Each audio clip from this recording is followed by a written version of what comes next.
I think this is a short story, but it might be flash fiction. I can't tell the difference.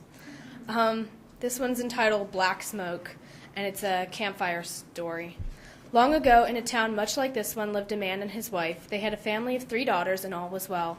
The family lived in peace and happiness until all 3 daughters went to college and moved away.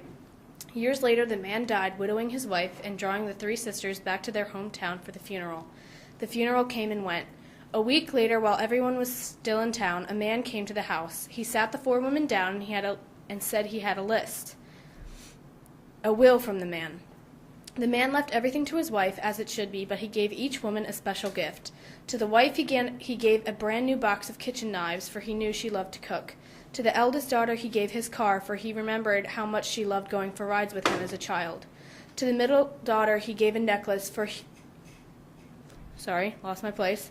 she worked at a fashion magazine, and he knew she loved accessories. To the youngest daughter he gave a key to a storage unit a couple of miles down the road. That night the daughters headed back to their lives. The wife made a meal for herself using the new kitchen knives. The eldest daughter drove her new car back home. The middle daughter wore her necklace, and the youngest daughter decided to look in the storage unit before heading home. When she opened the door to the mystery compartment, she was shocked to see an empty room with only one small trunk in the middle of the floor. She walked up to the trunk and opened it. When the lid was cracked, it flew open the rest of the way, releasing a menacing black smoke. The youngest daughter got up to run for the smoke, for it had frightened her, but she tripped, and when the smoke dissipated, the younger sister lay dead on the floor of the storage locker, suffocated by the thick smog.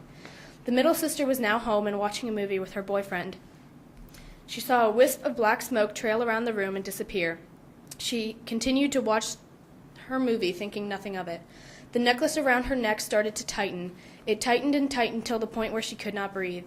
She and her boyfriend clawed at the thing, trying to rip it from her neck, but it was persistent in getting smaller and smaller. The necklace severed the sister's neck, sending her head flying. The head bounced off the wall and landed into the open arms of her now greatly disturbed and grieving boyfriend. At this time, the eldest sister was still driving home. She was on the phone with her son, who had missed his mommy terribly. She saw a small trail of black smoke cross the road in front of her car. She continued to drive, thinking nothing of it.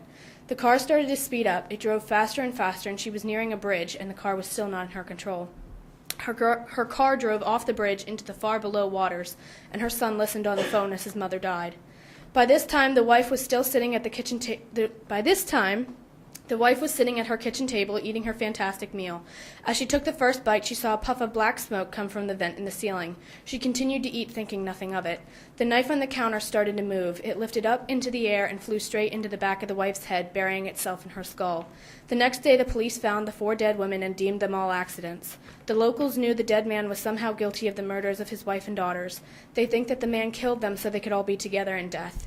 Some say the man still hangs around the town observing. If he likes you, he'll have the black smoke come and kill you so that he can have you, and once he has you, there's no getting away. No one ever escapes the black smoke.